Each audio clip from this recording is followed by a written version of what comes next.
Hello, ladies and gentlemen. Welcome to the Showdown novel review. I am about to start. This is my first video, so uh, here we go. All right. So, wait. So you have the author Ted Dekker. He is a Christian author because this is Christian fiction. He was born in 1962, specifically October 24th, in Papua New Guinea. He was brought into life where it was anything but settled. His parents were missionaries who were in converting headhunter tribes of Dutch New Guinea to Christianity. Despite his exotic childhood, he pursued formal education at Evangel University of Missouri with a degree in religion and philosophy. His success came from his novel that he published in 2000 named Heaven's Wager. So, my summary for the showdown is that the setting is in Colorado, which is the backdrop of the entire novel. Like, it's nowhere else, it's just Colorado. And it's specifically in a secluded valley town named Paradise, and also near a monastery located within the nearby mountainside, which is hidden from view because of the experiment in which the it's a Harvard experiment in which a man named David Abraham, the leader of this entire monastery, has created as a experiment for children to be brought up in isolation and to basically bring light to the world. And yes, so the structure of the story is wait, my bad. I should have put antagonist, not protagonist. It's a story being written out by students who books that write out themselves in real time through their like magical books, and basically all of the terrible things that happened to this town Paradise happen because of these books that these students write in. They write all of their deepest fears and just different evils. A man named Marsupius Black is created by Billy, and he is an evil man who basically is tricking this entire town to exploit them. Okay, so the characterization of Marsupius Black. So you can see on the cover, that is him in his black trench coat and an entire black outfit.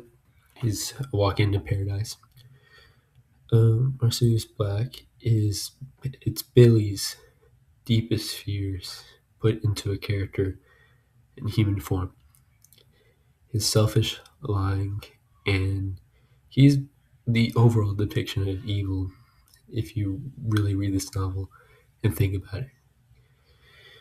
He promises the town of paradise that he's going to bring him grace and hope, that he has like all these miracles that he performs, but it's just the students, or specifically Billy, writing in these things that he does because he's fictional. And he basically, the plan is to just create chaos. And there's not really a plan, actually. Billy doesn't really have a plan. And that's why so many things happen that just ruin this town. Like, pure chaos. Okay, Samuel's a good character. He's actually an essential character to the plot as he aids the protagonist, Johnny, because Johnny is located in the town of Paradise, but he knows he's being tricked, that the whole town's being tricked, and he's at his lowest when he finds Samuel.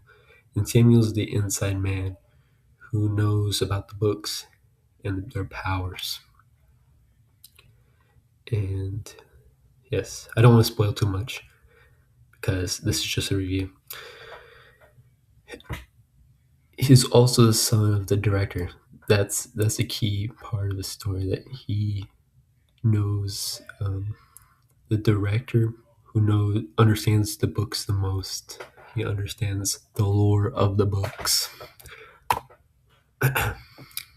So Johnny is the character who's the odd one out in this remote town because he ain't falling for black tricks. He knows how evil and repulsive this man is because he sees him kill his friend at the beginning of the book, and no one believes him. No one believes him. And he is also a catalyst for basically solving of Paradise's problems through Samuel. So Billy's just he kind of just got away. He disobeyed the rules, and he wasn't supposed to enter the basement. He did anyways, and he basically put all his inner fears into the books, and the chemicals of the worms and the sludge of the basement they dulled his senses, and he became just delusional and obsessed with this dungeon. And he challenged all the leaders and everyone else with where he had debated why the dungeon is good, and he somehow won. Yeah, not good. This novel is definitely a good read, even if you aren't a Christian, because it does show the common themes of good and evil and freedom and vulnerability. And these even go with non-believers. And I think of my citations. Wait. There we go. There's my citations. And that's my first book review, guys. Just leave a comment if you want to. And like and subscribe.